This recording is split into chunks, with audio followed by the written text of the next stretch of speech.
Philippines should take action versus China's gray zone tactics, experts.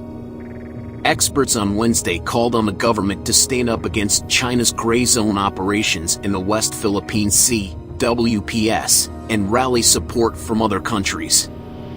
Gray zone has been defined as an effort or series of efforts beyond steady-state deterrence and assurance that attempts to achieve one's security objectives without resorting to direct and sizable use of force. In engaging in a gray zone strategy, an actor seeks to avoid crossing a threshold that results in war, according to the National Defense College of the Philippines.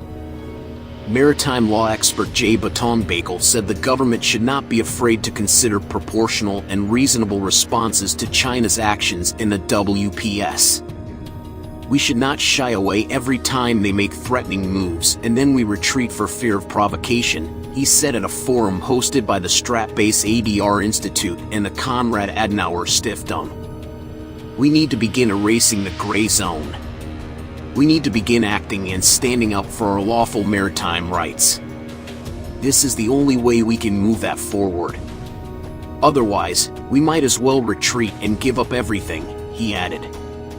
International Studies professor Renato de Castro said the Philippines and ally countries should show commitment to mutual assistance through security agreements, troop deployments, arms transfers, and multinational exercises. He suggested establishing a surveillance system to continuously monitor Chinese gray operations.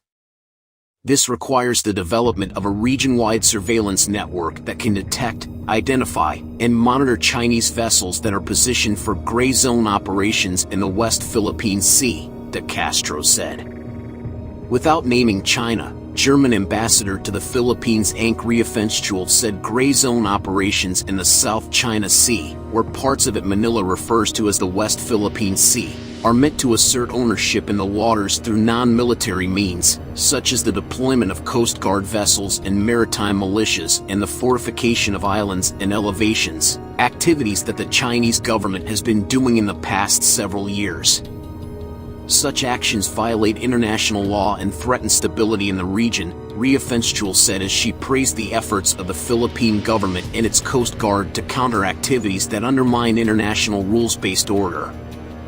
Gordian Knot Center for National Security Innovation fellow Raymond Powell urged the government to engage the public and work with independent analysts, storytellers, influencers, and the media to stop China. Exposure is key to deterring and building resilience against them. Governments control the best gray zone information, but face barriers to release it, he said. To address this, Powell suggested to light up the maritime gray zone and give access to commercially available maritime data to credible independent analysts, influencers, and the media. Meanwhile, Strat-Base President Dino Manhit urged the current administration to cooperate with like-minded states through joint patrols and maritime domain awareness. The Philippines and other Indo-Pacific states must engage in strategies that will ultimately change China's behavior to be symbiotic with the internationally established rules-based order. Instead of coercion, states must strengthen cooperation in bilateral, multilateral, and minilateral means, Manhit said.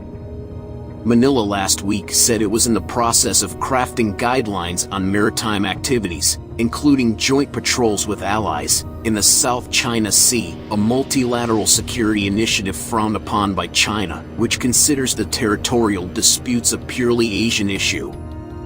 Riefenstahl said Germany backs multilateral efforts to ensure regional peace and stability, adding that Germany will continue to provide assistance to the Philippines, which she called a very important partner in the Indo-Pacific, in bolstering the capacity of its Coast Guard. The traditional alliance the Philippines has built with the U.S. is very valuable, and it's good to see that there is effort to reach out to other allies in the region.